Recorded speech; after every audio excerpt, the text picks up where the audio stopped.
Several dozen members of the People's Food Co-op in Kalamazoo brought their concerns over an ongoing transition to board members last night. News 8's Josh Sanchez has been following this story for weeks and has more on the concerns and what the co-op leadership is saying. This food co-op has been a staple in the Kalamazoo community since 1970. Recent changes at the board level and in-store management has owners who shop here concerned over the direction of the community-based organization. While this month's meeting with the board of directors was virtual, a pool of members, or also called owners, gathered at a rented space on Kalamazoo College's campus Tuesday night. The crowd swelled to more than 50 when we were asked by organizers to move our cameras to the vestibule as the meeting got underway. Store and co-op officials shared the recent finances of the store, saying that they had seen 2 years of negative profit, requiring changes as well as an audit. Some of the crowd looked frustrated and talked to each other during the update.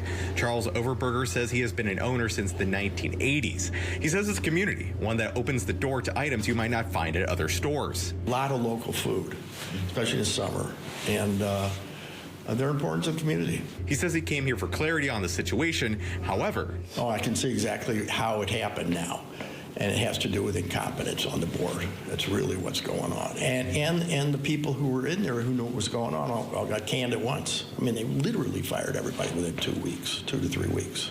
The meeting came after 967 signatures had been collected on an online petition sharing concern over transparency amid several leadership shakeups where board members and employees were let go or resigned. Board member and Vice Mayor of Kalamazoo, Drew Duncan, logged on to the virtual meeting while attending the community gathering. The resignation of multiple board members was the topic of some questions. Even a former board member approached me to tell me that she resigned just last week. Former and fired employees also showed up, including Liz Stanley. When I had a major medical emergency, the shoppers and the staff at the co-op came together and took care of myself and my family and taught me what actual community meant.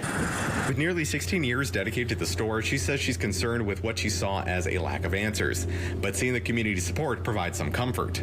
It's the people who shop at the co-op, and it's the community of Kalamazoo that I care about, and I can channel that through my work at the co-op. While Duncan declined to speak with me on camera, he tells me that the store is solvent and that he agrees with the concerns brought up by owners regarding the interim general manager. He says that while this change will take some time, he says there are people ready to help who have the best interest in mind for the co-op. In Kalamazoo, Josh Sanchez, News 8.